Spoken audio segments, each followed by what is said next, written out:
தளபதி விஜய் அவர்கள் இப்போ ஜனநாயகம் படம் நடிச்சுக்கிட்டு இருக்காரு. அதையும் தாண்டி இப்போ அரசியல் களத்துல வந்து முன்னோக்கி போய்க்கிட்டு இருக்காரு. இப்போ ரீசெண்டா நடந்த கரூர் சம்பவத்தால பல நடிகர்கள் வந்து விஜயை தாக்கி பேசிக்கிட்டு தான் இருக்காங்க.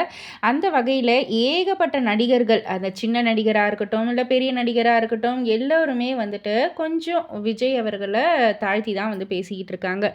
அந்த வகையில இப்போ ரீசெண்டா சத்யராஜ் சார் வந்து என்ன சொல்லியிருக்காங்கன்னா, நடிகனுக்கு எல்லாமே தெரியும்னு நினைக்காதீங்க. நடிகனுக்கு நடிக்க மட்டும் தான் தெரியும். சமூகத்துல இருக்கிற மிகப்பெரிய தப்பே நடிகரை ஐன்ஸ்டீன் ரேஞ்சுக்கு நினைக்கிறது தான். நடிகனை ஏன் தலையில தூக்கி வச்சு கொண்டாடுறீங்க? நாங்க ஸ்டார்ட் கேமரா சொன்னா நடிப்போம்.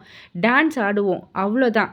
நாங்க ஒண்ணும் பெரியாரோ, அம்பேத்கரோ கிடையாது. அப்படின்ற மாரி வந்து சொல்லியிருக்காருங்க. அண்ட் டைரக்டர் அமீர் அவர்கள் கூட நடிகனா பாருங்க அப்படின்ற மாதிரி கூட சொல்லியிருப்பாங்க.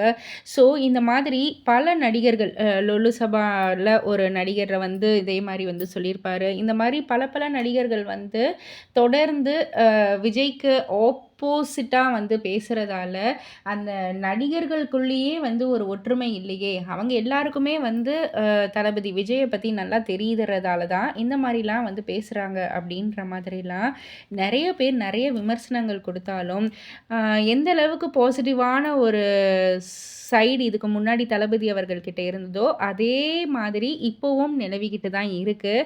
பட் ஆனால் ஒரு சில மக்கள்கள் வந்து கொஞ்சம் உஷாராயிருக்காங்க அப்படின்ற மாதிரியும் ஒரு சில பேர் சொல்லிக்கிட்டு இருக்காங்க. இதெல்லாம் பற்றி நீங்கள் என்ன நினைக்கிறீங்க? உங்களுடைய கருத்து என்ன அப்படின்றத கீழே உள்ள கமெண்ட் பாக்ஸில் குறிப்பிட்டு சொல்லுங்கள். அண்ட் மறக்காமல் சினிவேர்ல்ட் சேனலை சப்ஸ்கிரைப் பண்ணி பக்கத்தில் உள்ள பெல் ஐக்கானை கிளிக் பண்ணிவிடுங்க.